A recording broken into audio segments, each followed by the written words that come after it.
Assalamualaikum warahmatullahi wabarakatuh. Alhamdulillahilladzi an'ama 'alaina bi ni'matil Islam wal iman. Asyhadu an la ilaha illallah wahdahu la syarika lah. Asyhadu anna sayyidana Muhammadan 'abduhu wa rasuluh. Allahumma salli wa sallim على حبيبنا وشفيعنا وقدوتنا محمد إمام المتقين وقائد الدعاة المجاهدين وعلى آله وأصحابه ومن اهتدى بهديه واستنى بسنته إلى يوم الدين. قال رب اشرح لي صدري ويسر لي أمري واحلل عقدة من لساني يفقهوا قولي. اللهم افتح علينا فتوح العارفين وارزقنا فهم النبيين وإلحام الملائكة المقربين في عافية برحمتك يا أرحم الراحمين. اللهم لا سهل إلا ما جعلته سهلا. رب يسر ولا تعسر. رب تمم بالخير ولا حول ولا قوة إلا بالله العلي العظيم. Thumma amma ba'd. Alhamdulillah, marilah sama-sama kita merafakkan setinggi-tinggi kesyukuran kita kepada Allah Subhanahu wa taala kerana dengan taufik serta hidayah Allah Subhanahu wa taala kita masih lagi diberi peluang oleh Allah Subhanahu wa taala sehingga sampai saat dan ketika ini kita dipanjangkan umur, diberi kesihatan dan kelapangan masa sehingga kita dapat lagi meneruskan ketaatan kita kepada Allah Subhanahu wa taala dengan sama-sama kita mengimarahkan masjid kita, dengan kita menunaikan salat fardu maghrib yang telah disempurnakan dengan cara berjamaah. Dan pada masa yang sama kita berpeluang meneruskan kuliah maghrib kita pada malam ini.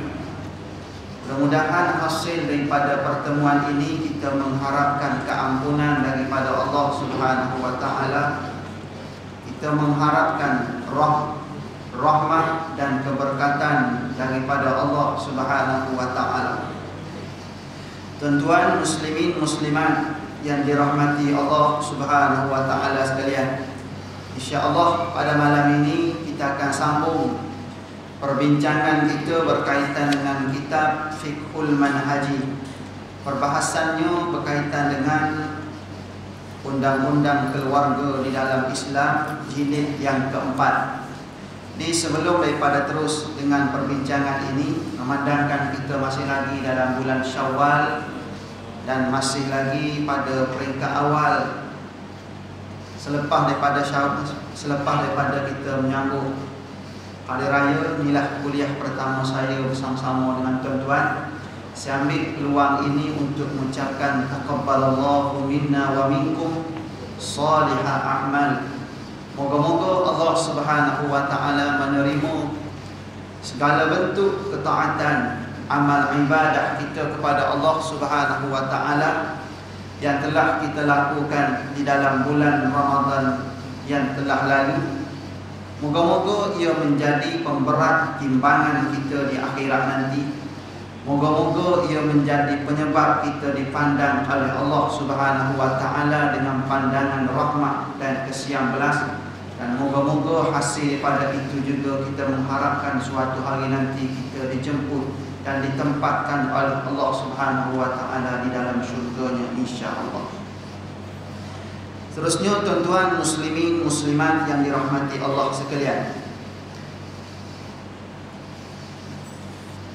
perbincangan kita pada malam ini di muka surat 733 berkaitan dengan hukum perkahwinan.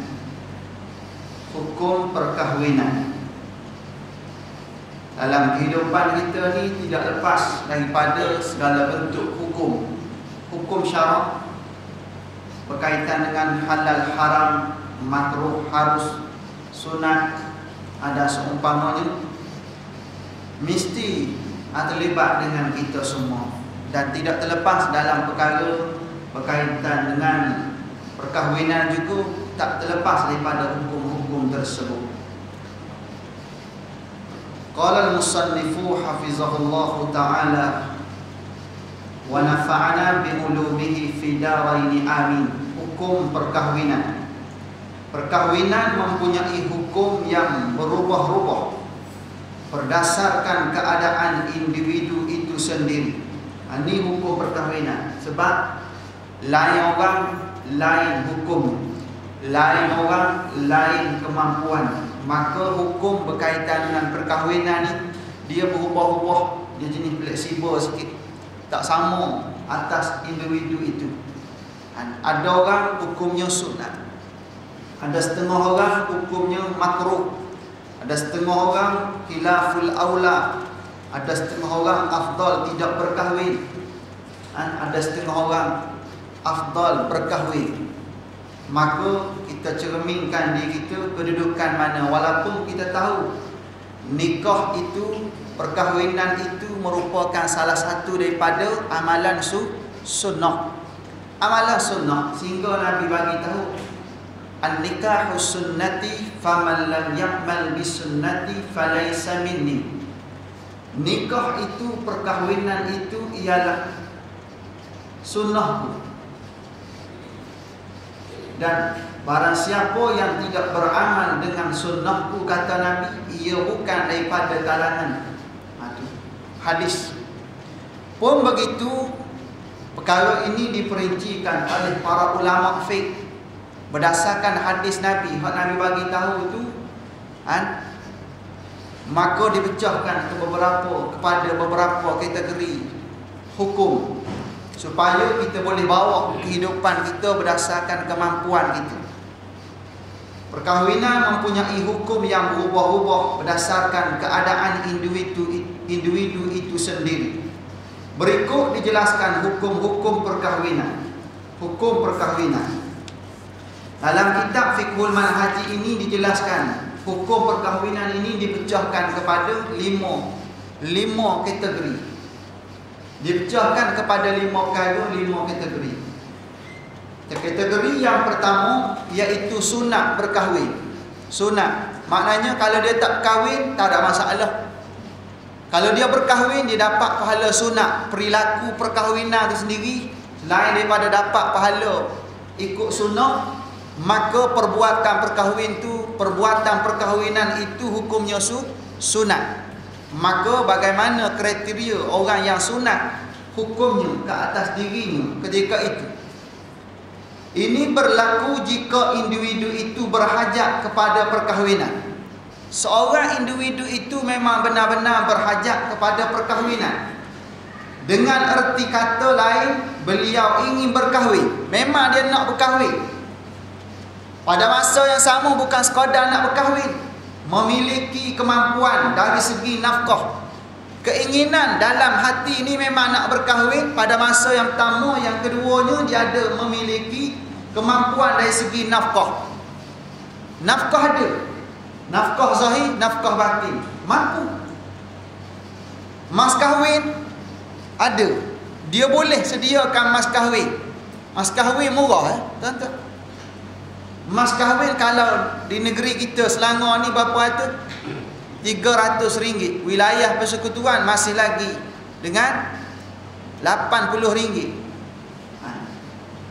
Murah. Dia dapat sediakan mas kahwin tersebut, di samping dia ada keinginan untuk nak kahwin,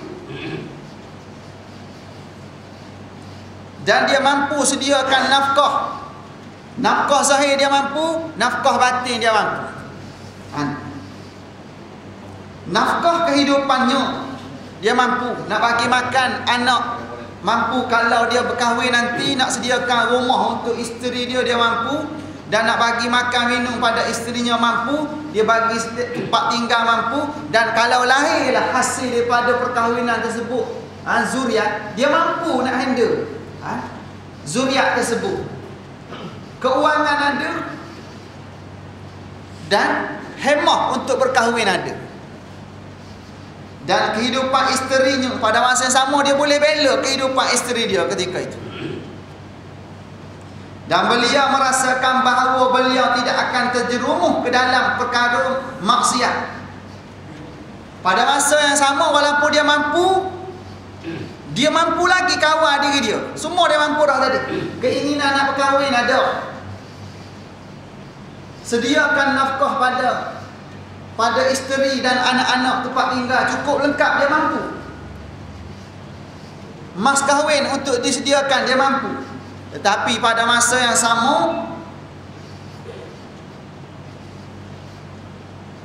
beliau tidak akan terjerumus. Beliau merasakan bahawa beliau tidak akan terjerumus ke dalam perkara maksiat, iaitu zina, jika tidak berkahwin. Kalau dia tak kahwin, memang dia boleh kawal diri dia. Walaupun dia nak kahwin, walaupun cukup lengkap nafkah zahir dan batin, dia mampu bela keluarganya ketika tu. Tapi kalau dia tak kahwin, dia masih lagi boleh kawal dirinya, tidak terjerumus ke lembah maksiat, tak terjerumus kepada perkara-perkara zina. Maka dengan sebab dia tak terjerumus pada, mampu kawal diri supaya tidak terjerumus pada perkara-perkara zina dan maksiat itu, maka hukumnya jadi sunat dia berkahwin. Tapi kalau dia tak mampu, kalau dia mampu sediakan mas kahwin, mampu hemah untuk nak berkahwin ada, semua zahir dan batin mampu. Cuma kalau dia tak kahwin, kemungkinan besar dia akan terjerumus kepada melakukan maksiat ataupun melakukan zina. Maka berkahwin ketika itu hukumnya wajib dan afdal ketika itu. Wajib dia berkahwin ketika itu. Afdal dia berkahwin ketika itu. Tak boleh tangguh-tangguh lagi dah. Kalau dia tangguh, kemungkinan lagi banyak maksiat. Lagi banyak maksiat. Tapi dalam bab kita cerita ni, hukum sunat ni, dia masih lagi boleh mengawal dirinya dalam keadaan dia tidak akan terjerumus kepada perkara maksiat seumpama zina. Maka hukum perkahwinan tersebut hukumnya sunat ketika itu. Sunat. Dalam keadaan ini perkahwinan adalah sunat kerana perkahwinan itu dapat melahirkan generasi, menjaga keturunan dan membantu untuk mendatangkan maslahat. Hukumnya sunat ketika itu. Dengan sebab apabila dia berkahwin, dapat melahirkan generasi, melahirkan zuriat keturunan. Yang kedua, menjaga keturunan, dia mampu tadi. Yang ketiga, membantu untuk mendatangkan maslahat. Kalau dia tak berkahwin, pun dia masih lagi mampu. Tetapi kalau dia berkahwin, dia boleh jaga maslahat secara umum ketika itu dengan sebab perkahwinan ketika itu. Tu yang Nabi suruh berkahwin sangat tu. Perkara ni dijelaskan di dalam satu hadis Nabi sallallahu alaihi wasallam. Abdullah bin Mas'ud radhiyallahu anhu berkata, ketika kami muda, kami berada bersama-sama Nabi sallallahu alaihi wasallam. Abdullah bin Mas'ud ni berkata, ketika kami muda dulu, kami berada bersama-sama dengan Nabi sallallahu alaihi wasallam dan kami tidak mempunyai apa-apa harta. Tak ada harta, tapi sentiasa bersama dengan Nabi. Baginda berkata kepada kami, wahai para pemuda, jika kamu mampu, hendaklah kamu berkahwin. Nabi bagi tahu pada pemuda-pemuda, jika kamu mampu berkahwin, maka hendaklah kamu berkahwin. Sesungguhnya, kata Nabi, perkahwinan itu menuntut pandangan dan menjaga kemaluan. Dengan kita berkahwin itu boleh menyebabkan kita boleh tutup pandangan. Pandangan kita tak jadi liar, tuan-tuan. Kalau tak jadi liar, pantang berhenti di lampu isyarat, tengok orang sebelah macam mana, kiri kanan, tuan-tuan. Tu dia. Liar, tuan-tuan, pergi shopping, pergi Iambik, tuan-tuan, mata melilau sana sini. Pasal apa? Pasal kita ketika itu masih lagi belum berkahwin. Maka tu bentuk kaya dosa tu. Nabi kata, kamu berkahwin, sesungguhnya perkahwinan itu menutup pandangan, boleh menyebabkan kita boleh jaga mata kita. Bila kita dah ada pasangan, mata kita tak melila sana sini. Kecuali nak tambah. Nak tambah cawangan, melila balik. Tu dia jadi macam tu. Kalau dah ada baru-baru tuan-tuan, kemungkinan kawan telefon nak pergi lepak kat kedai, dia kata tak tangguh bulan depan. Masuk bulan depan tangguh lagi tuan-tuan. Pasal baru. Tapi kalau dah 5 tahun dah, macam mana jadi? 5 tahun berlalu masa tuan-tuan. Pantau orang ajak tuan-tuan lah. Pantau orang ajak tuan-tuan. Lepak tuan-tuan kat mana-mana. Maknanya dengan perkahwinan itu kita boleh pejamkan mata daripada maksiat tuan-tuan.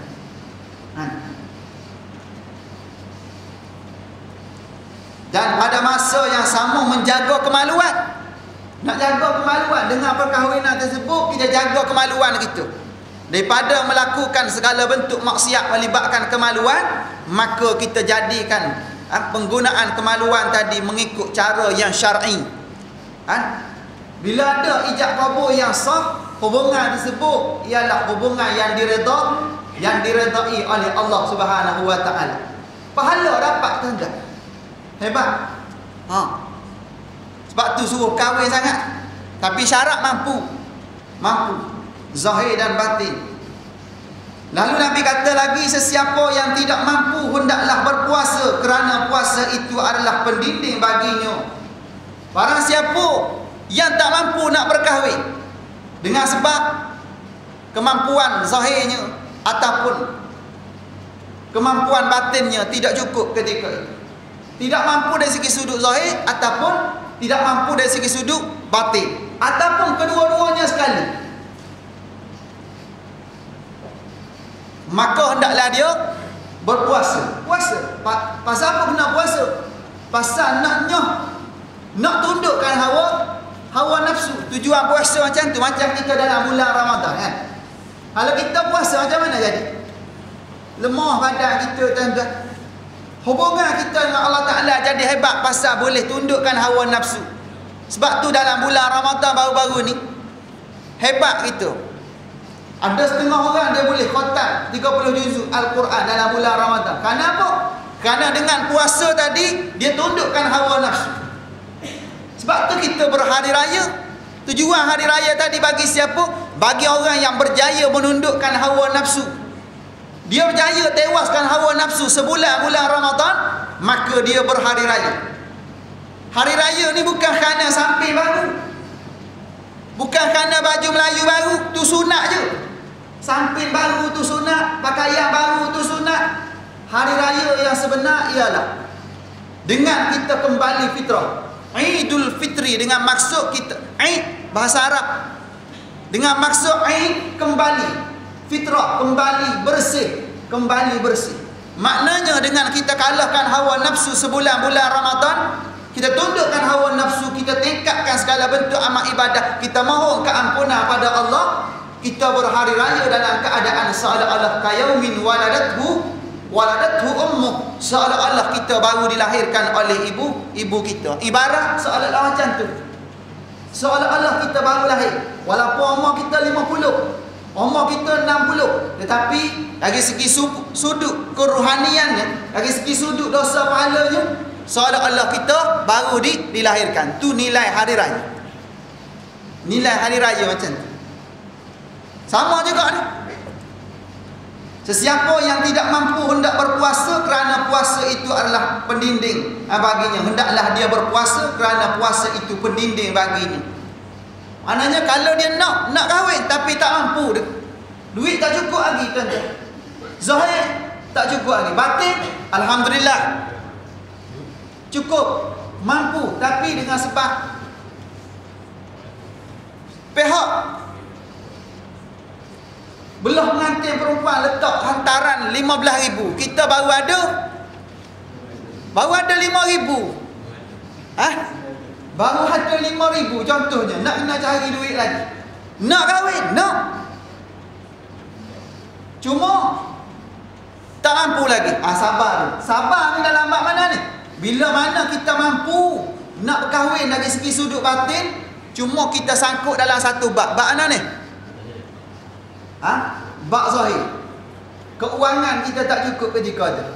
Kita tangguh perkahwinan kita ketika itu dalam keadaan kita tundukkan hawa nafsu kita dengan cara berpuasa. Puasa. Banyakkan puasa sunat. Ni kita latih dah dalam bulan apa ni? Bulan Syawal. Bulan Syawal ni bulan Allah Taala sunatkan kita puasa 6 hari. Yang natijahnya sebagai satu sambungan. Man sama Ramadan thumma atba'ahu sittan min Syawal kana qasiyamid dahri. Barang siapa yang berpuasa sebulan bulan Ramadan kemudian disusuli dengan puasa 6 hari di bulan Syawal. Sebulan bulan Ramadan tu puasa fardu. 6 hari ni puasa sunat. Yang fardu tu senang ke susah nak buat tu? Senang. Pasal apa? Fardu. Yang sunat ni senang ke susah? Susah. Banyak orang menolak dalih, dia kata bukan wajib pun, bukan fardu pun. Lala sekali tangguh habis Syawal tanda. Main tangguh. Nak cerita gambaran tanda. Perkara sunat ni memang susah nak buat kecuali orang-orang yang soleh. Orang-orang yang soleh, orang-orang yang benar-benar menzahirkan tanda syukur pada Allah, dia bukan sekadar buat amalan fardu, bukan puasa fardu saja, bukan solat fardu saja, bahkan puasa sunat, bahkan solat sunat. Sebab tu saya ucapkan tahniah kepada sahabat-sahabat kita yang telah berjaya berpuasa selama 6 hari di bulan Syawal. Yang belum lagi tu teruskan tuan-tuan. Teruskan, selesaikan 6 hari di bulan Syawal. Tanamkan keazaman supaya kita boleh akhiri dengan jaya. Dan siapa hak belum mula? Hak belum mula macam mana hak belum mula? Tak sempat dah tuan-tuan. Macam mana?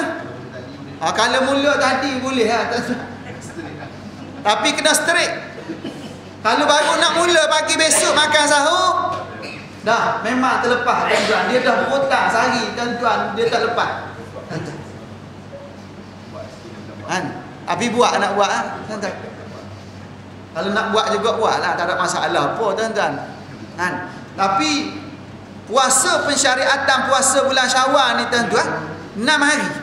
Tapi kalau kita nak puasa Isnin Khamis tak ada masalah, teruskan macam biasa. Tapi rugi tak? Hak bulan Syawal ni sekali je setahun tuan-tuan. Hak Nabi kata barang siapa puasa sebulan bulan Ramadan kemudian disusuli 6 hari di bulan Syawal, kana kasiyamid dahri, seolah-olah dia puasa selama setahun. Banyak pahala tu tuan-tuan. Sebab tu bagi orang yang nampak nilai akhirat, orang-orang yang betul nampak nilai selepas daripada mati, maka dia akan ambil nilai yang disebut oleh Al-Imam Hujjatul Islam Abu Hamid Al-Ghazali. Imam Ghazali kata yang fardu itu ialah modal, yang sunnah itu ialah keuntungannya. Maknanya di samping kita dapat modal, maka kita nak tak keuntungan? Kita nak keuntungan. Macam kita solat fardu di masjid di sana sini tu ialah lepas modal, dia panggil balik modal. Yang sunat kita dirikan qabliyah, ba'diyah, solat sunat duha, witir dan seumpamanya itu keuntungan.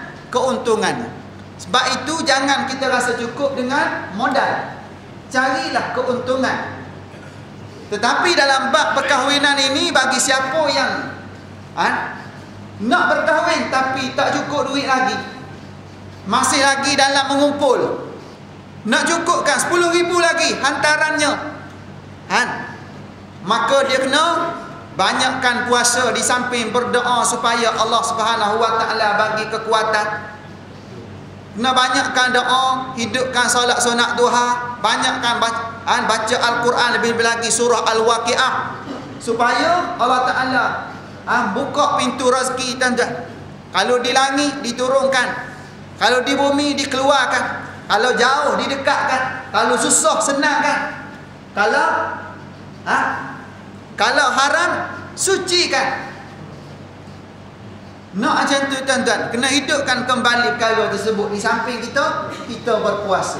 Itu kaedah yang Nabi ajar. Bila mana kita tak mampu Tak mampu berkahwin dalam keadaan nak berkahwin, tapi tak mampu dengan sebab tak cukup modal lagi.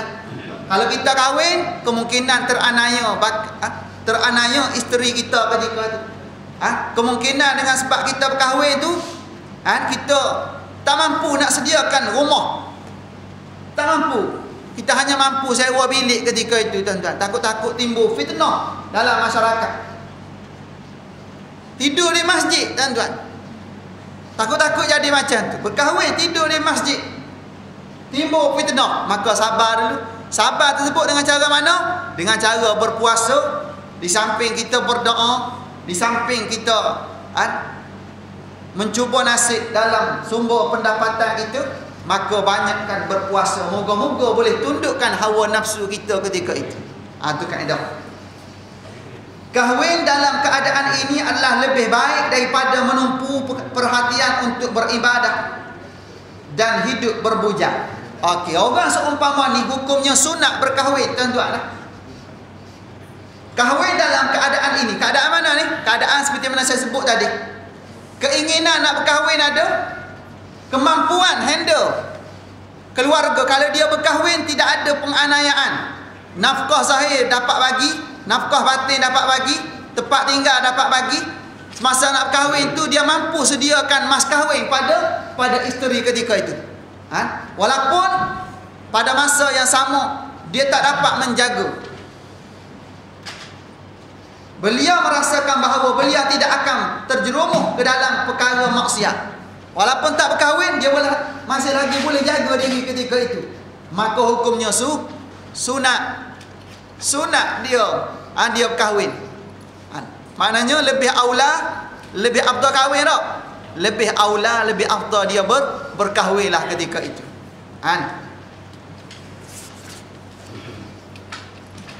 Di atas asas inilah Rasulullah sallallahu alaihi wasallam menunjukkan sabdanya kepada sekelompok sahabat baginda yang bernekat untuk tidak berkahwin. Ada, tuan-tuan, zaman Nabi dulu ada sekelompok sahabat yang bertekad tak nak kahwin kerana ingin menumpukan diri kepada ibadah. Tak nak kahwin, nak habiskan masa dengan ibadah pada Allah Ta'ala, dengan solat, dengan baca Quran, dengan munajat dan seumpamanya.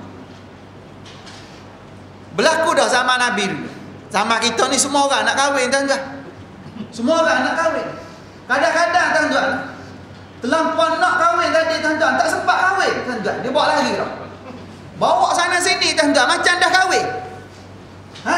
Merempik sana, merempik sini, tuan-tuan. Tanda teruja nak berkahwin, tuan-tuan. Nak kahwin, tapi belum mampu ketika tu. Kadang-kadang pelajar-pelajar sekolah, kalau tuan-tuan tengok dalam suasana kita ni, tuan-tuan, pelajar-pelajar sekolah, tuan-tuan, kalau dia bersalam, tuan-tuan, pelajar lelaki dengan pelajar perempuan, tuan-tuan, saya pernah terserempak, tuan-tuan. Pelajar lelaki dan pelajar perempuan bersalam dengan pelajar lelaki, kemungkinan, tuan-tuan, power dia, tuan-tuan, dia bersalam siap cium tangan, dia siap cium dahi, tuan-tuan. Tu punya hebat, tuan-tuan. Kata hebat zaman sekarang. Dan pernah terserempak, tuan-tuan, pelajar sekolah, tuan-tuan, makan di satu restoran, tuan-tuan. Pelajar lelaki tadi siap suap pelajar perempuan, dan pelajar perempuan tadi suap pelajar lelaki. Ini zaman kita, tuan-tuan. Fitnah, tuan-tuan, melanda umat Islam pada hari ini, tuan-tuan, dengan sebab ceteknya fahaman agama. Jadi macam tu, tuan-tuan.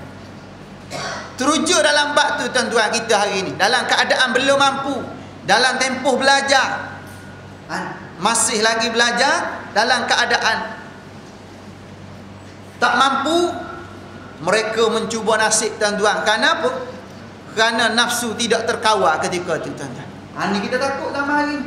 Sebab tu, tuan-tuan, kadang-kadang, tuan-tuan, masih dalam belajar, dalam keadaan tidak ada ikatan tali perkahwinan, tiba-tiba lahir anak. Anak siapa ni? Anak sekolah punya, milik sekolah, tuan-tuan. Cikgu besar pening kepala. Nak kata kahwin tidak. Kadang-kadang lahir di sekolah, tuan-tuan, pening kepala cikgu. Anak siapa ni? Anak sekolah, Nak letak bil siapa? Bil sekolah. Ada berlaku dah ni. Banyak berlaku, tuan-tuan. Zaman kita pada hari ini, tuan-tuan. Susah nak letak bin, susah pasal ramai sangat. Bin rakan-rakan kemungkinan letak. Tak boleh juga bin rakan-rakan. Sepatutnya letak bin siapa? Bin ibu lah. Sepatutnya macam tu. Lama kita hari ni tuan. Bahana ni sedang melanda tuan-tuan pada hari ni. Kenapa? Kerana tuan-tuan, fahaman agama kita cetek pada hari ni tuan-tuan. Kadang-kadang mak bapak sibuk dengan kerjaya masing-masing, keluar pagi balik petang, ataupun keluar pagi balik malam. Anak hilang tumpuan tuan-tuan. Dia banyak masa di luar rumah. Dalam sekali banyak masa dengan kawan-kawan. Sebab tu banyak berlaku benda-benda luar jangka. Di zaman Nabi dulu ada sekelompok sahabat-sahabat yang bertekad tak nak kahwin. Tak nak kahwin ni pasal apa ni? Tak nak kahwin dengan sebab nak habiskan masa, nak tumpukan kepada ketaatan amal ibadah pada Allah Subhanahu Wa Taala. Itu sahabat dulu. Dia macam tu.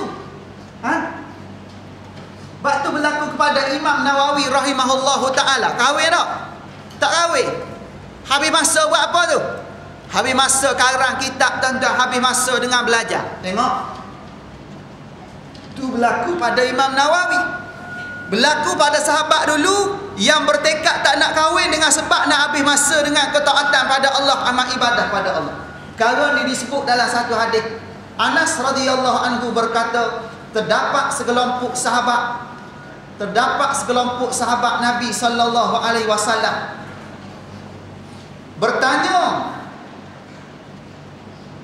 isteri-isteri Nabi tentang amal baginda yang tidak diketahui oleh orang ramai.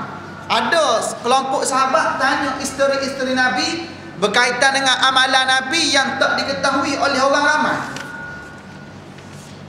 Yang masyarakat umum tak tahu. Dia pergi tanya isteri Nabi. Nak tahu apa benda Nabi buat di sebalik tabir. Dalam keluarga apa benda Nabi buat.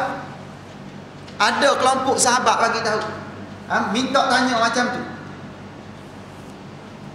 Setelah mereka berkata, aku tidak akan berkahwin. Sesetengah mereka berkata, ada setengah di kalangan sahabat tadi berkata, aku tidak akan berkahwin dengan perempuan. Ada yang berkata macam tu. Setengahnya pula berkata, aku tidak akan makan daging. Ada juga orang tak nak makan daging, tuan-tuan. Kita ni tak lama nak makan daging dah kita ni. Nak masuk raya kurban. Ada juga yang kata aku tidak akan makan daging. Dan sebahagian yang lain berkata aku tidak akan tidur di atas pembaringan. Tidak akan tidur di atas pembaringan. Atas tilam, atas pembaringan tak akan tidur. Itu sahabat dulu. Rasulullah sallallahu alaihi wasallam mengucapkan pujian kepada Allah. Lalu Nabi puji Allah Subhanahu wa taala. Puji segala puji-pujian itu bagi Allah. Lalu Nabi pun bersabda, apakah halnya orang-orang yang berkata begini-begini? Pasal apa kamu semua bercakap macam tu? Ada hak tak nak kahwin, ada hak tak nak makan daging, ada hak yang tak nak tidur di atas pembaringan. Pasal apa kamu bercakap macam tu, kata Nabi? Sesungguhnya aku bersembahyang. Lalu Nabi kata, sesungguhnya aku bersembahyang dan aku tidur. Nabi pun sembahyang. Nabi pada masa sama tidur. Bukan Nabi sembahyang sepanjang hari 24 jam. Ada masa solat, ada masa baca Quran. Masa rehat. Tapi ada setengah sahabat tak nak duduk atas tilam, tak nak tidur langsung. Lalu Nabi kata, aku ni orang yang paling mulia atas muka bumi ni, kekasih Allah ni. Masa solat, masa rehat. Tu Nabi. Kita hak bukan Nabi ni ada tak? Di kalangan sahabat ni memang tak nak kahwin. Ada hak tak nak tidur, nak berterusan, berpanjangan dalam ketaatan pada Allah. Lalu Nabi bagi tahu. Nabi kata, aku ni sesungguhnya aku bersembahyang dan aku tidur. Pada masa yang sama, masa tidur. Aku berpuasa dan aku berbuka. Ada masa aku puasa dan ada masa aku berbuka. Itu Nabi. Aku juga mengahwini wanita. Pada masa yang sama, Nabi juga berkahwin dengan wanita. Ada juga di kalangan sahabat tak nak kahwin, sedangkan Nabi berkahwin. Pasal apa tidak? Sesiapa, lalu Nabi sambung lagi, sesiapa yang berpaling dari sunnahku, iaitu meninggalkannya kerana keengganan dan memahaminya.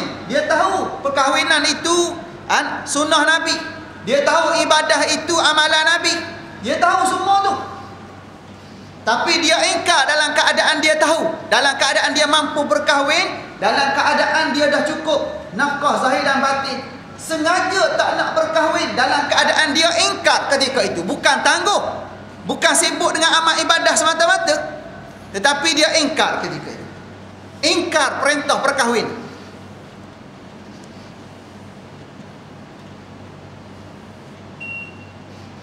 Maka beliau bukanlah dari kalangan aku. Lalu Nabi kata, kalau itulah gerangannya, bukan ia daripada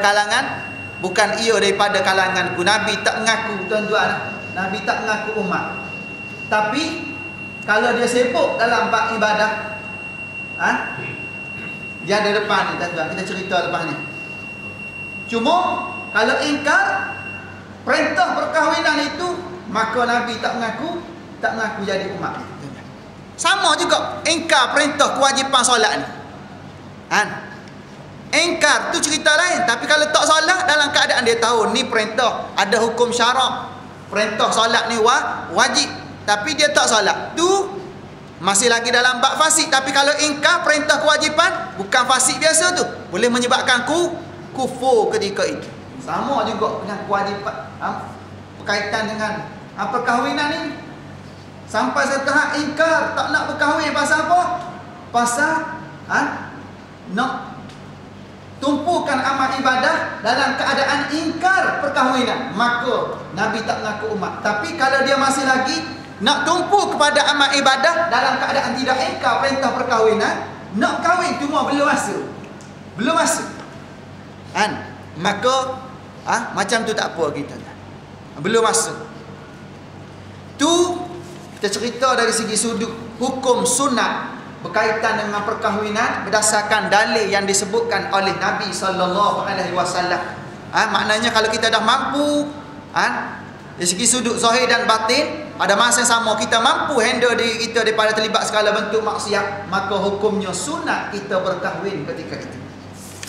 Ni yang paling banyak lah dalam masyarakat kita, kedudukan sunat ni sebenarnya.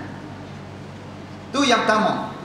Manakala yang kedua, nak azan. Okey, kita bagi laluan dulu kepada laluan azan dan kita sambung selepas daripada ni.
Tuan-tuan muslimin muslimat yang dirahmati Allah Subhanahu wa taala sekalian, seterusnya yang kedua, sunat meninggalkan berkahwin.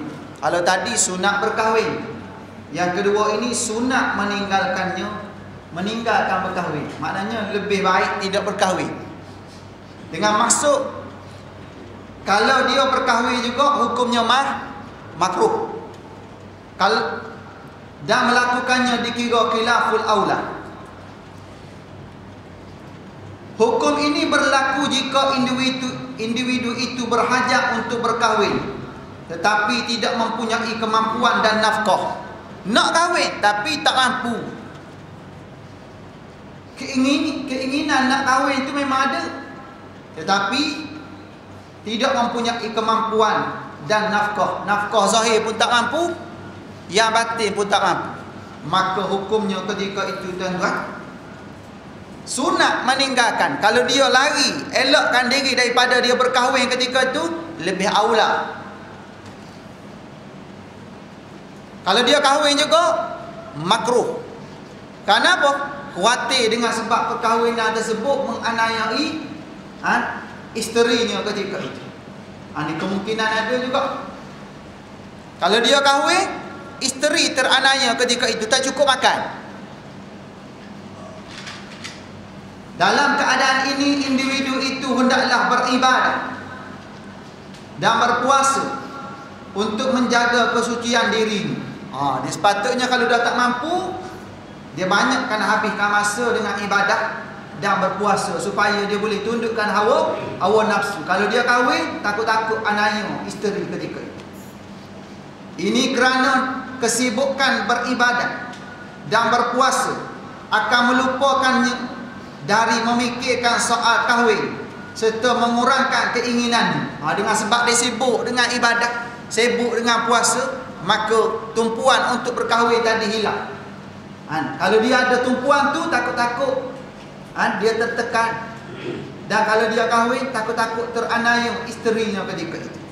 Maka banyakkan masa dengan ibadah, banyakkan masa dengan amal ibadah, antaranya dengan dia berpuasa, dengan cara berpuasa, nak tundukkan nafsu. Mudah-mudahan Allah akan mengurniakan kekayaan kepadanya dari limpah kurnianya. Dia nak kahwin tadi, tapi kemungkinan dengan sebab tak cukup duit lagi, maka sabar dulu, banyakkan ibadah, banyakkan puasa. Moga-moga Allah Ta'ala cukupkan. Kalau dia tak cukup dari segi sudut nafkah zahir, maka moga-moga pendapatannya cukup. Kalau ianya tak lulus dari segi sudut nafkah batin, maka dia ada peluang untuk berubat. Cari dulu, pergi dulu, jumpa doktor kau, tengok dulu boleh ubat tak. Kalau boleh diubati, maka berubat dulu. Cuma jangan pergi jumpa bomo, tuan-tuan. Dalam bab ni jumpa bomo, tuan-tuan, lagi parah. Takut-takut. Macam mana? Takut-takut dia kata. Kita melepas dapat kata bomo, tuan-tuan. Masalah apa? Takut-takut kita pergi jumpa tu bomo, dia tanya mana bakat isteri. Dia tengok dalam air, tuan-tuan. Dalam tilikan dia kata ni memang tak kupu. Tak boleh. Kalau kahwin boleh kekal sebulan. Dalam sekali kita pun percaya pada Tok Bomo, tuan-tuan, tak jadi. Tengok-tengok selang sebulan apa pada tu, Tok Bomo kilik aja ni, tuan-tuan. Tu jangan jumpa Tok Bomo, tuan-tuan. Pasal hak jenis Tok Bomo ni, tuan-tuan, jenis berdamping dengan syaitan, berdamping dengan iblis, berdamping dengan jin ni, tuan-tuan, boleh menyebabkan kita keliru. Kita tunduk ketika tu dengan sebab perantaraan iblis, perantaraan makhluk halus ketika itu. Kalau kita nak pergi jumpa, jumpa pakar, tuan-tuan, jumpa doktor. Kalau dah tak boleh ubat dengan cara doktor, pergi jumpa, tuan-tuan, perubatan Islam. Pergi jumpa Datuk Ismail Kamuk, pergi jumpa Datuk Dr. Harundin, pergi di Darussalam ataupun Darussyifa ni antara yang terkenal. Pergi. Dah buat dah macam tu, sambil-sambil buat macam tu, kena banyakkan puasa, banyakkan ibadah pada Allah Ta'ala. Moga-moga dengan puasa tadi boleh tundukkan hawa nafsu, Moga-moga dengan hubungan dengan kita dengan Allah Ta'ala tadi melupakan kita pada perkahwinan dulu, tuan-tuan. Kena macam ni. Dalam hukum ini ialah firman Allah Subhanahu wa Ta'ala, wal yasta'fifil ladzina la yajiduna nikaha hatta yughniyahumullahu min fadli.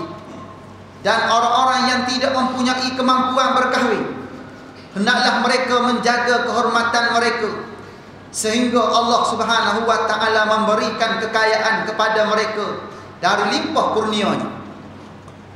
Macam tu. Keinginan ada cuma tak cukup lagi. Kemampuan kita tak sampai lagi.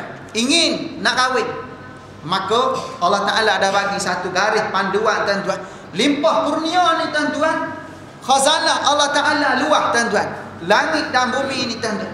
Sebab tu, tuan-tuan, walaupun kita dah berusaha sedaya upaya, yang mencukupkan itu bukan duit. Yang mencukupkan pendapatan kita itu bukan harta. Yang mencukupkan kita ialah Allah Ta'ala. Dipanggil dengan keberkatan. Kalau kita dapat banyak, tiba-tiba tak berkat, tu yang tak cukup-cukup. Tak cukup. Dapat duit banyak, harta banyak, tak pernah cukup. Pasal apa tu? Diangkat keberkatan tadi. Sebab tu di samping kita membanting tulang 4 kerat ni, tuan-tuan, hubungan kita dengan Allah Ta'ala jangan dilupakan. Baru jadi cukup. Dapat banyak pun cukup, dapat sikit pun cukup. Ini yang kita nak, tuan-tuan. Sebab tu orang tua-tua dulu kata rezeki anak-anak, rezeki orang berkahwin, tuan-tuan. Bila mana sebelum kita berkahwin tadi, kita cuba sedaya upaya, kita tengok kemampuan kita. Ingat, dengan cara kita berkahwin, Allah Ta'ala suburkan lagi pendapatan kita. Tu dia panggil barakah. Dapat anak, lain pula dapat, tuan-tuan. Mari yang lain pula, tuan. Sampai kita sedari. Tapi syarat hubungan kita dengan Allah Ta'ala, tuan-tuan. Lagi kita berkahwin, kalau sebelum berkahwin tak boleh bangun malam. Kita, bila mana kita berkahwin boleh bangun malam. Kalau sebelum berkahwin bangun lambat nak solat subuh. Selepas mana bila berkahwin, tuan-tuan, boleh senang buat bangun subuh, tuan-tuan. Tambah-tambah subuh pagi Jumaat, lagi senang. Dia jadi macam tu. Kalau dulu susah nak baca Quran, sekarang ni ada orang sebelah, tuan-tuan, boleh baca Quran, tuan-tuan, cara tadarus. Kita baca, dia dengar,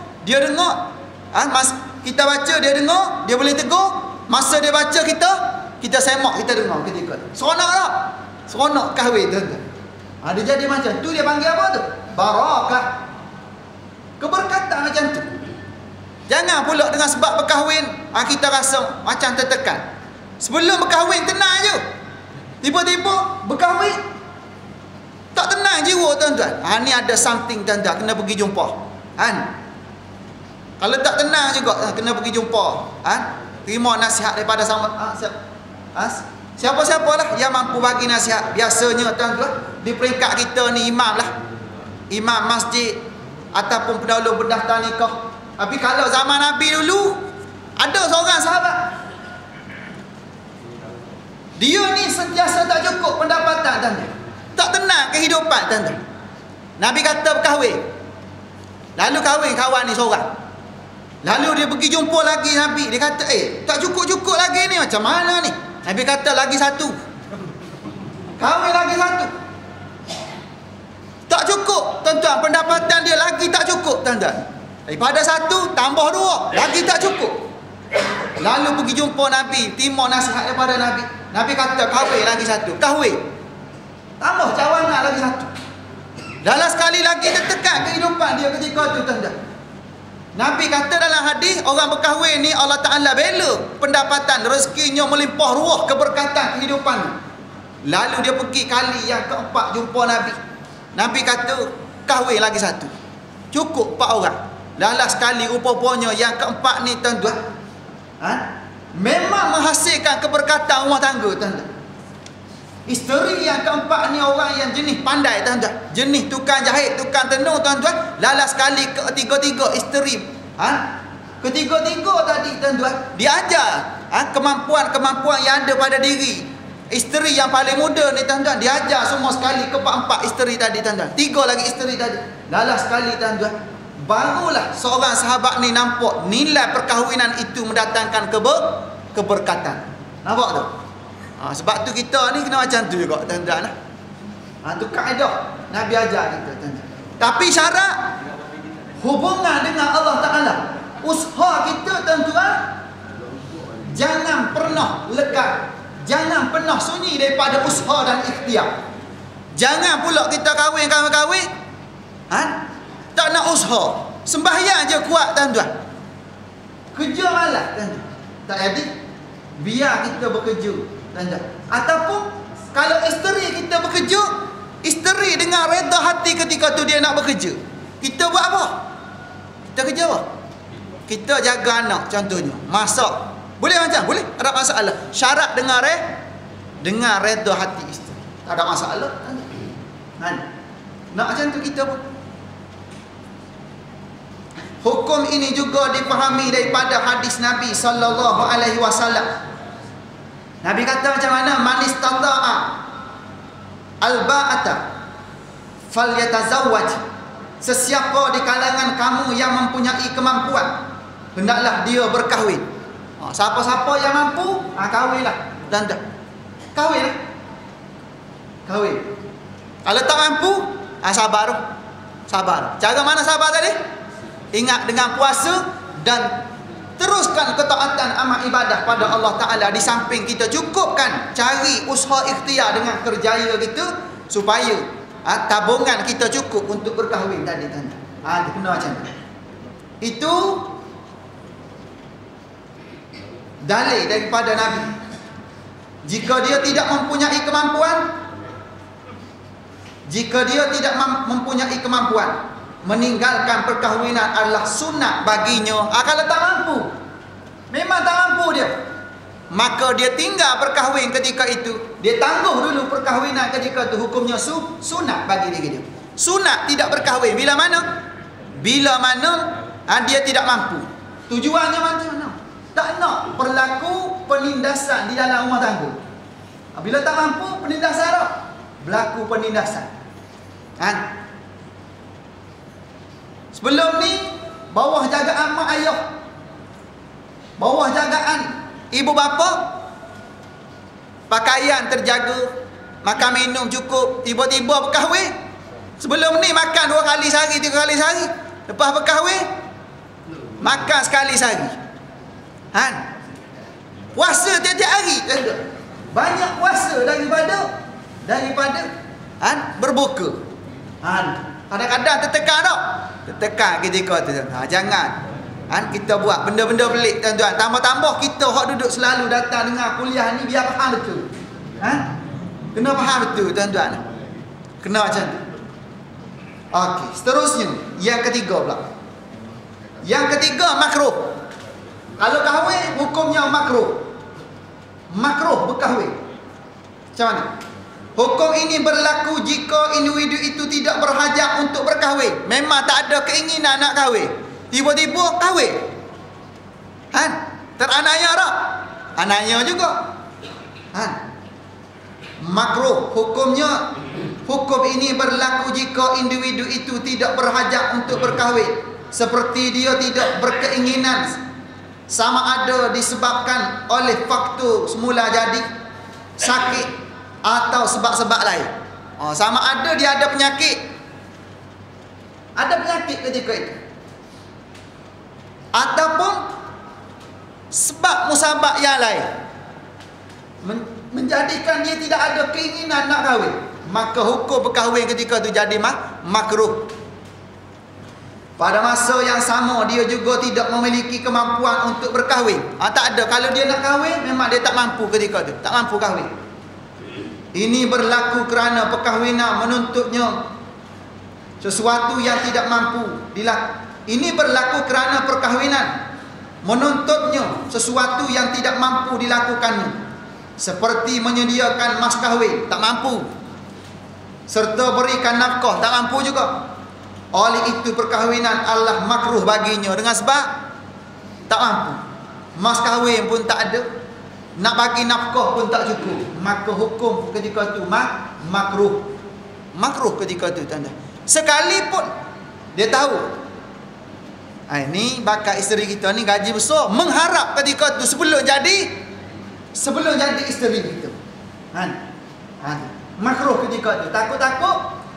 Takut-takut kita melepaskan tanggungjawab kita dan menganiayakan isteri ketika itu. Itu hukum makruh. Dan yang keempat, afdal tidak berkahwin. Ni afdal tak berkahwin. Kalau dia tak berkahwin, itu baik bagi dia. Afdal tidak berkahwin. Hukum ini berlaku jika individu itu mempunyai kemampuan tetapi dia tidak berhajat untuk berkahwin. Mampu tapi tak ada keinginan. Mampu berkahwin. Nafkah zahir mampu bagi. Nafkah batin mampu bagi. Semua mampu, tuan-tuan.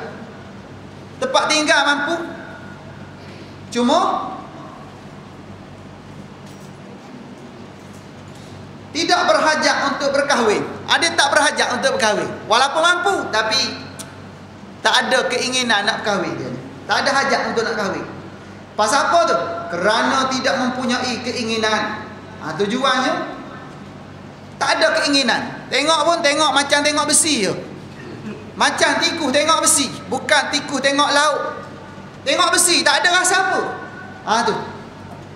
Naya orang ni kalau kahwin, naya juga. Kalau kahwin, isteri tidur dalam bilik, dia tidur atas sofa. Naya tak? Naya ketika tu. Terananya juga isteri. Pada masa itu beliau sibuk beribadah. Tapi tujuan ni afdal tidak berkahwin ni macam mana ni? Walaupun dia mampu, tapi dia tidak ada keinginan nak kahwin. Pada masa yang sama, pada masa itu beliau sibuk beribadah atau menuntut ilmu. Pasal apa tak ada keinginan nak kahwin walaupun mampu berkahwin? Sibuk belajar. Belajar lepas satu kitab, lepas satu kitab belajar. Ataupun sibuk dengan hafal Quran.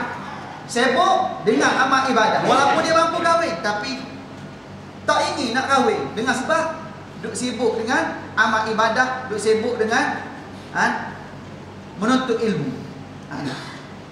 Dan dia tak ingkar perintah perkahwinan tadi. Dalam keadaan ini menumpukan perhatian kepada menuntut ilmu dan beribadah adalah lebih baik daripada berkahwin, kerana perkahwinan itu kemungkinan akan mengganggu tumpuannya. Orang macam ni, orang yang ada hemah yang kuat untuk belajar, untuk amal ibadah dan tidak ada keinginan untuk berkahwin walaupun dia mampu, maka lebih afdal ketika itu dia tumpu kepada ibadah dulu, tuan-tuan. Dia tumpu kepada menuntut ilmu, dia tumpu kepada amal ibadah dulu, tuan. Kenapa? Kerana takut-takut dia berkahwin, takut-takut berlaku penganiayaan juga kepada isteri ketika itu. Berlaku juga dalam masyarakat kita macam ni. Hak tak nak kahwin.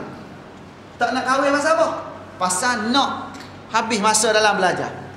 Bila kadang-kadang berkahwin umur apa dia ni? Lewat dah baru kahwin, tuan-tuan. Umur 35 baru kahwin. Umur 40 baru kahwin, tuan-tuan. Sahabat-sahabat lain, tuan-tuan, anak dah ambil SPM. Dia baru anak kecil baru, tuan-tuan. Pasal apa? Pasal dia banyak habis masa dengan belajar. Tak apa. Kemampuan. Bukan semua orang mampu buat macam tu. Bukan semua orang minat belajar ketika tu. Dia nak berkahwin dengan ilmu dulu, tuan-tuan. Nak berkahwin dengan kitab dulu, tuan-tuan. Ada jenis macam tu. Ni keturunan siapa ni? Ni keturunan Imam Nawawi ni. Imam Nawawi habis masa dalam belajar sehingga tidak mati dalam keadaan tidak berkahwin, tuan-tuan. Ni afdal tidak berkahwin bila mana ada hubung kait dengan Allah Ta'ala begitu erat. Belajar dalam keadaan penuh hemah ketika itu, maka lebih aula dia tidak berkahwin ketika itu. Dalam keadaan mana ni? Pada masa sama dia tidak ingkar perintah perkahwinan. Terusnya dan terakhir, afdal berkahwin. Ni afdal berkahwin dalam bab mana? Hukum ini berlaku jika individu itu tidak sibuk beribadah. Memang tak sibuk ibadah. Dan tidak sibuk menuntut ilmu. Sibuk dengan ibadah pun tidak. Sibuk menuntut ilmu pun tidak. Dan dia mempunyai kemampuan untuk berkahwin. Pada masa yang sama dia mampu untuk berkahwin, tetapi tidak ada keperluan untuk berkahwin. Tidak ada keperluan untuk berkahwin. dan tidak sibuk dengan menuntut ilmu, dan dia mempunyai kemampuan untuk berkahwin, tetapi tidak ada keperluan untuk berkahwin. Tak ada keperluan untuk berkahwin, tuan-tuan. Maknanya kalau dia kahwin pun tak apa, tak kahwin pun tak rasa apa dia, tuan-tuan. Kan? Perkahwinan adalah lebih baik dalam keadaan ini. Tapi kalau dia kahwin, lebih baik dia ketika itu. Kenapa? Kerana dia ketika itu bukan sibuk dengan ibadah pun. Dia tak sibuk dengan belajar pun. Duduk lepak je kat rumah, tuan-tuan. Jemaah di masjid pun tak datang. Solat pun di akhir-akhir waktu. Bangun malam pun tidak. Duit ada tak? Duit ada, kemampuan cukup. Maka orang macam ni, tuan-tuan, afdal sangat dia berkahwin ketika itu. Ini adalah untuk mengelakkan dia daripada menggunakan masa lapang dengan melakukan perkara maksiat. Tujuannya kalau dia tak berkahwin, dia banyak lepok kat kedai kopi 3 jam sekali minum teh. Dia rasa duit ada. Anak tak ada, isteri tak ada, enjoy dulu. Duit ada. Takut-takut dia terhindar dengan perkara yang sia-sia, maka lebih afdal dia berkahwin ketika itu. Tujuan untuk mengelakkan dia daripada menggunakan masa lapang dan melakukan perkara maksiat dan perkara mungkar. Perkahwinan akan mendatangkan maslahat dan melahirkan zuriat serta meramaikan keturunan. Tujuannya dengan kemampuan yang ada tadi, dia boleh guna kemampuan tersebut untuk melahirkan zuriat yang akan menyukakan Nabi SAW dengan ramainya umat. Umat Nabi. Nabi gembira, tuan-tuan, dengan ramai umat. Sebab tu kalau kita mampu, jangan tangguh. Tengok anak kita dah habis belajar, dah ada pendapatan tetap, cari calon, tuan-tuan. Cari calon juga. Supaya apa? Supaya, tuan-tuan, dia boleh menzahirkan tanda mensyukuri nikmat Allah Subhanahu Wa Taala dengan cara dia berkahwin tadi. Ikut sunnah satu bab, syukur dengan nikmat Allah Taala, nikmat anggota kita ni, antaranya nikmat kemaluan. Kita guna dengan cara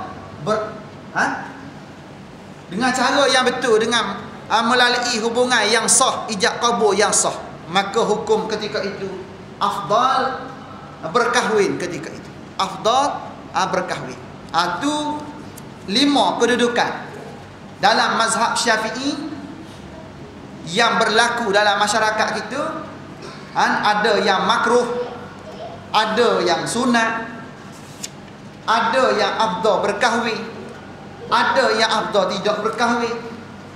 Itu kedudukan-kedudukan yang mesti difahami dalam kehidupan kita pada hari ini, supaya kita boleh nilai kehidupan kita pada hari ini dan tidak teranaya, isteri tak teranaya, dan kita yang berkahwin pun tidak teranaya. Nak sama-sama rasa kelazatan rumah tangga dan tidak menganiayai mana-mana pihak ketika itu. Terbela, tuan-tuan. Lahir anak pun terbela juga dengan kita ikut kaedah yang betul. Okey, habis kitab kita. Di sini ada soalan, tuan-tuan. Apa hukum mempermainkan perihal penceraian? Dia buat permainkan berkaitan dengan talak. Ada, tuan-tuan. Ini ada soalan. Contoh, di hadapan adik-beradik dan jiran, si suami berkata sudah ceraikan isteri. Depan jiran, depan adik-beradik dia kata dah selesai dah. Dah cerai dah.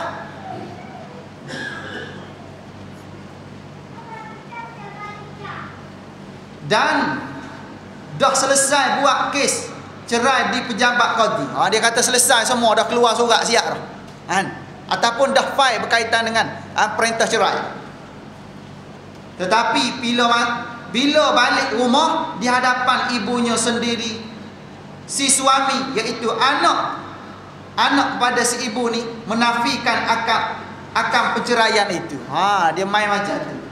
Setengah tepat dia kata selesai dah. Bila jumpa dengan mak dia, dia kata tak ada apa-apa, elok macam biasa. Maka dia tanya sini, adakah jatuh talak ni? Talak ni, tuan-tuan, perkara yang tak boleh main-main. Kalau betul-betul pun betul, tuan-tuan. Kalau main-main pun jadi memang betul-betul, tuan-tuan. Ini bukan cuba-cuba. Bukan cobaan macam piramid itu, tak betul. Dalam bab perkahwinan, dalam bab Cerai ni tuan-tuan, dia tak boleh main-main. Kalau main-main pun jatuh, kalau betul-betul pun jatuh tuan-tuan. Macam ni.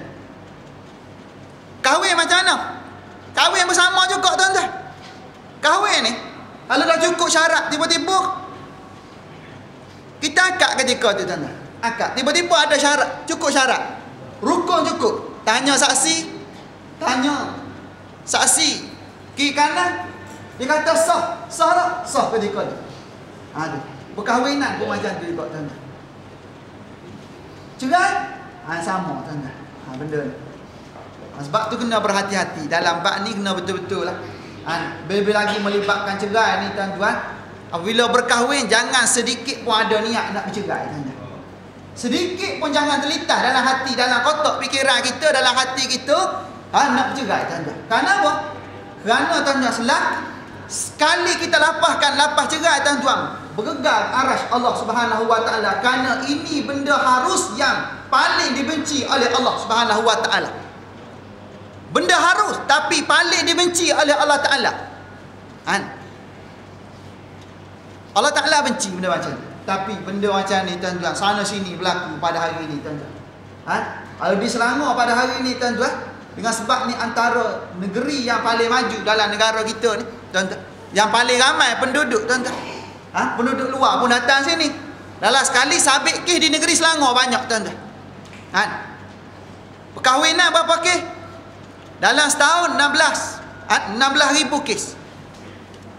Perceraian 6,000 kes tuan-tuan perceraian. Tu dalam Selangor tuan-tuan. Itu kedudukan perkiraan pada hari ini tuan-tuan. Walaupun setiap yang berkahwin ada niat nak bercerai tak?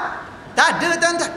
Sebab itulah tuan-tuan, walaupun tak ada niat, kedudukan memahami tuan-tuan hukum hakam ni tuan-tuan, bila mana kita faham kedudukan ni, kita akan berusaha untuk memajukan kembali perkahwinan tadi tuan-tuan, rumah tangga tadi tuan-tuan. Dia standard dah tuan-tuan. Bila hidup rumah tangga ni macam-macam berlaku tuan-tuan. Kadang-kadang hari ni senyum, besok belum tentu. Lagikan lidah boleh tergigit tuan-tuan. Lidah ni tuan-tuan dah berpuluh-puluh tahun. Kalau kita hidup 30 tahun dah, di lidah kita dengan gigi ni, kita tahu dah saluran dia macam tu tuan-tuan. Tiba-tiba satu masa tergigit dia tuan-tuan. Lagikan kita hidup suami isteri tuan-tuan, mesti ada kadang-kadang masam, kadang-kadang manis tuan-tuan. Tu asal garam rumah tangga. Yang pasti kita kena handle dengan cara ilmiah, dengan cara yang betul tuan-tuan, dengan cara yang dibenarkan oleh syarak tuan-tuan. Barulah kita tak mudah, tak ikut amarah kita. Kalau kita ikut amarah kita tahu kuasa talak ini ialah kuasa siapa? Kuasa suami. Maka dia akan guna kuasa tersebut mengikut runtunan hawa nafsu, porak-poranda lah rumah tangga ketika itu. Maka berhati-hati dalam bab ni tuan-tuan. Banyakkan istighfar, banyakkan memohon keampunan Allah Subhanahu wa taala. Bila mana kita diuji oleh Allah Subhanahu wa taala, kadang-kadang berkaitan dengan getaknya rumah tangga kita, kadang-kadang kita diuji dengan anak-anak kita, kadang-kadang kita diuji dengan pendapatan kita. Yang pasti tuan-tuan, kita ada Allah Subhanahu wa taala. Tepat kembali kita. Di samping kita berusaha, ingat tuan-tuan, kita ada Allah. Pertalian kita dengan Allah menjadikan kita hati tenang. Sebab tu Allah Ta'ala nyatakan, ya ayyuhallazina amanu sta'inu bis sabri was salah, innallaha ma'as sabirin. Wahai orang-orang yang beriman, minta tolonglah kamu kepada Allah Subhanahu wa taala dengan cara mana? Dengan cara kamu bersabar. Ada ulama menafsirkan sabar di sini dengan maksud puasa. Lebih lagi kita boleh guna ni sabar sini dengan maksud puasa bila mana kita berlaku dalam masalah perkahwinan. Nak kahwin tapi tak mampu, puasa. Sabar. Ada juga ulama tafsir dengan dalam ayat ni menafsirkan sabar di sini dengan maksud puasa.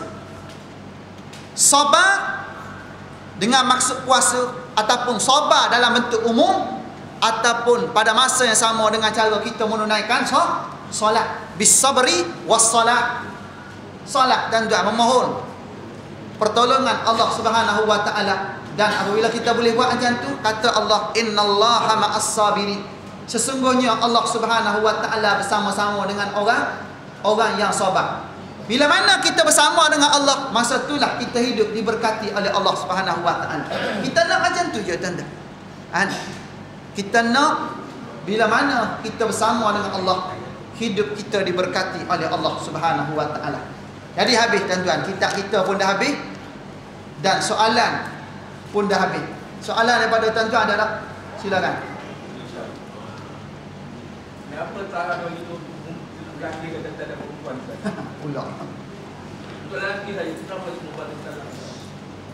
Okey, Tuan Haji kita tanya pasal apa? Talak ni bagi orang lelaki je. Tak bagi pada orang perempuan, tuan-tuan. Allah Ta'ala pernah nyatakan ar-rijalu qawwamuna 'alan nisa. Orang lelaki ni tuan-tuan, Allah Ta'ala dah buktikan kepada kita tuan-tuan, yang layak memimpin, yang layak jadi ketua dalam rumah tangga siapa dia? Orang lelaki tuan-tuan. Sekalipun isteri ketika itu dia ni bos di satu syarikat, tapi dia balik di rumah, dia jadi ketua ke suami dia jadi ketua? Walaupun di jabat, lelaki dia jadi pemandu, di rumah lelaki dia jadi suami tuan-tuan. Maka lelaki ketika itu tuan-tuan ialah ketua rumah tangga ketika itu. Sekalipun dari segi sudut pangkat, besar siapa tu?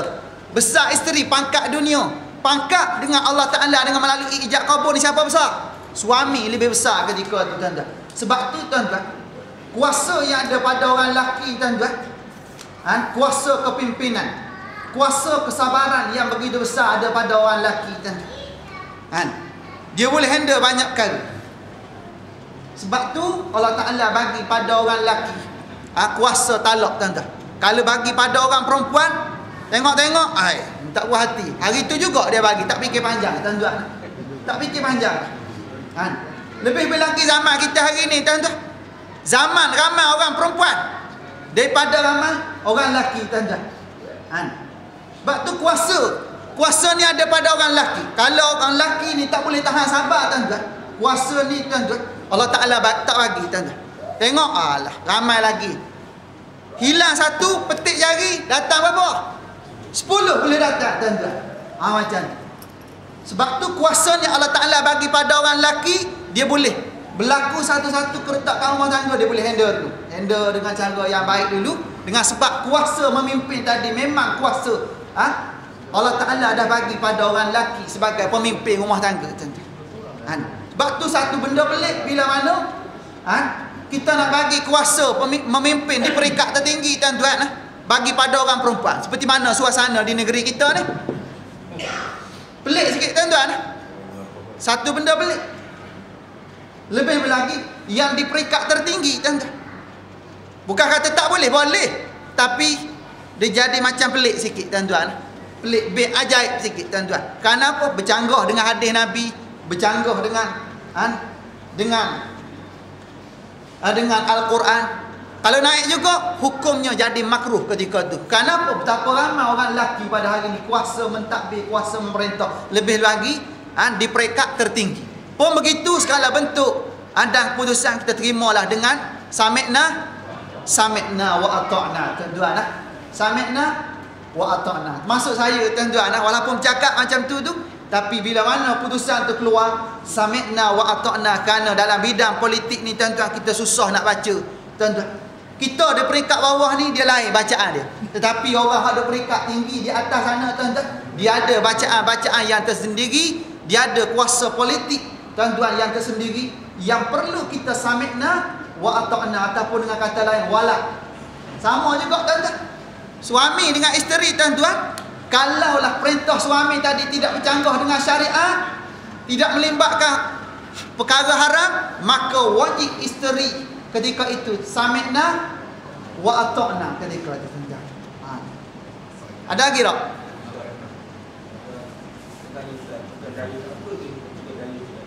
Dayus. Tuan Haji tanya, dayus ni benda. Dayus ni tuan-tuan, kuasa yang ada tidak diguna dengan cara yang betul tuan-tuan. Seperti mana kuasa yang ada pada suami. Suami sebagai ketua keluarga, tiba-tiba dia biarkan isteri dia keluar rumah dengan lelaki lain. Janji balik je. Sampai masa sampai ketika isteri dia ada kat rumah, lantak dia nak keluar pukul berapa, nak pergi lepak di mana, lantak dia. Nak pakai apa, nak tutup aurat ke tak nak tutup, lantak dia. Sedangkan kuasa tu kuasa siapa tu? Kuasa yang Allah Ta'ala bagi pada suami bila mana selesai saja ijab dan qabul. Dia reda dengan maksiat yang berlaku pada isteri dia ketika itu.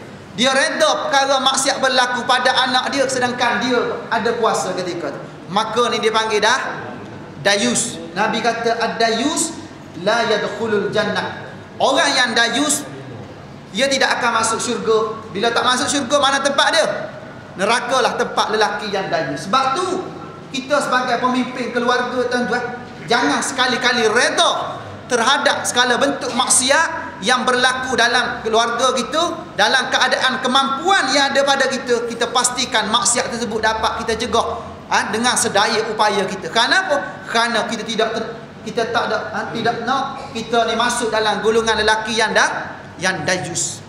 Lelaki yang tak layak masuk syurga dengan sebab reda dengan maksiat yang berlaku dalam keluarga melibatkan isteri dan anak-anak. Tuan-tuan, sepatutnya kena tegurlah sedaya upaya kita.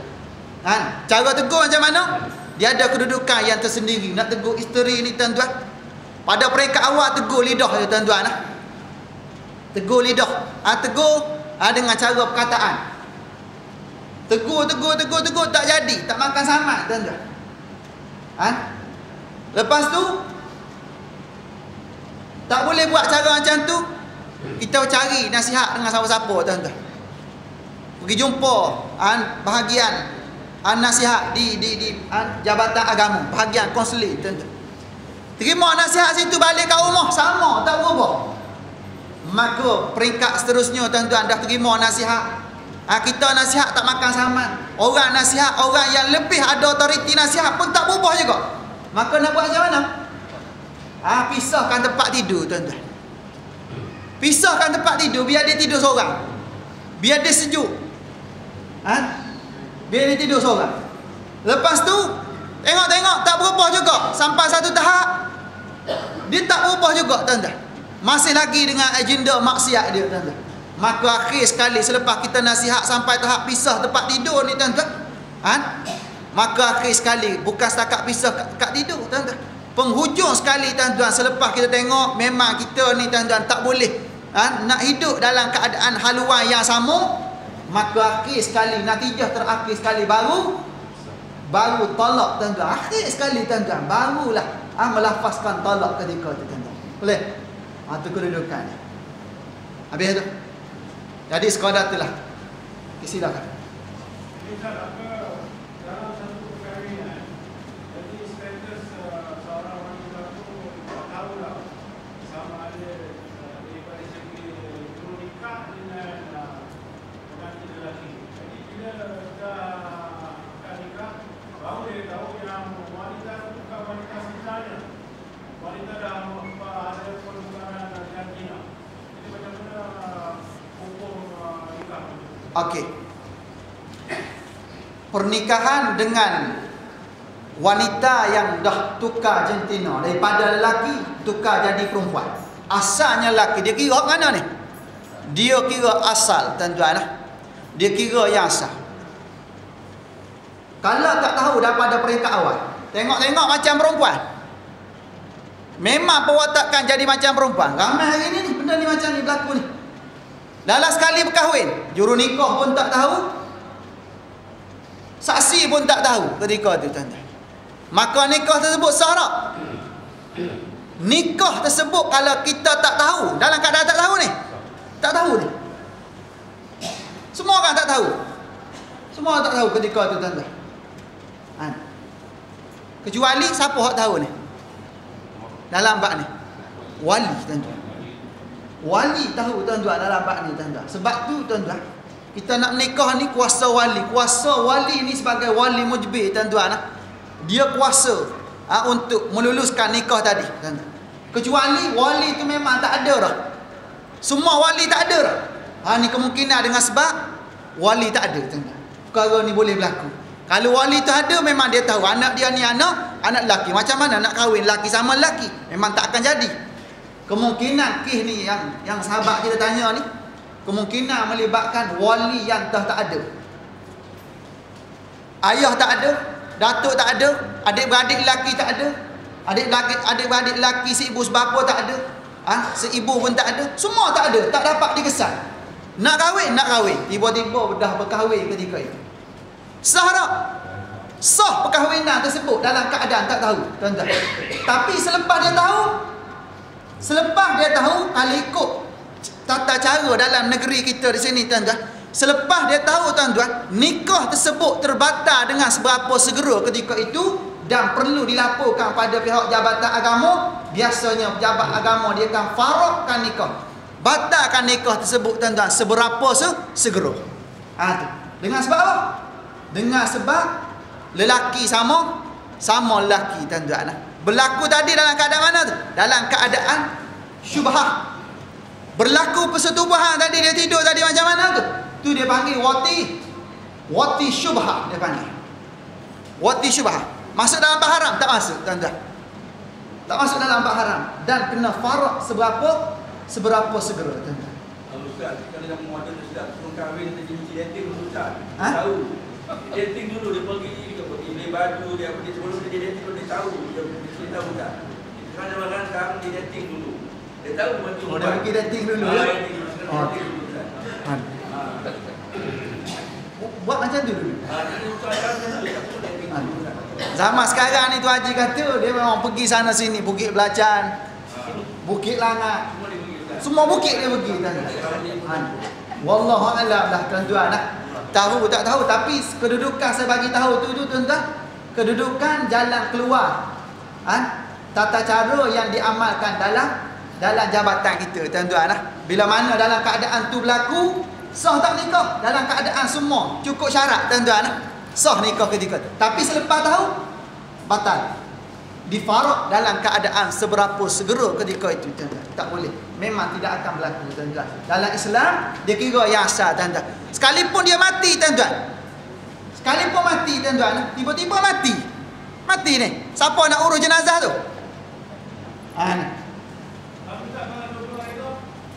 Dua-dua reda. Dua-dua reda, tuan-tuan. Dua-dua dalam keadaan laknat Allah Subhanahu Wa Taala.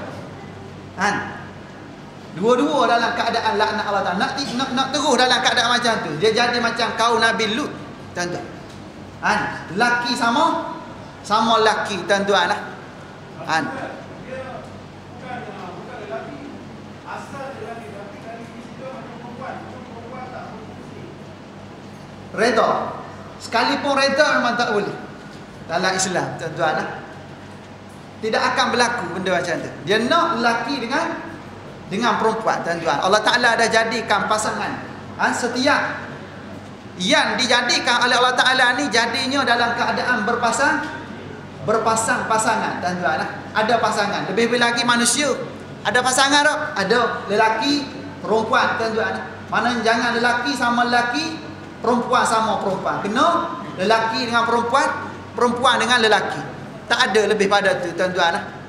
Kalau berlaku tu, sekalipun reda, tuan-tuan, reda tersebut, tuan-tuan, reda yang mendapatkan laknat Allah Ta'ala, reda sama-sama kita ketika tu dua orang, tapi kita berdepan dengan laknat Allah Ta'ala dengan sebab bercanggah dengan sunnatullah, bercanggah dengan sunnah dalam kehidupan kita, ketetapan Allah.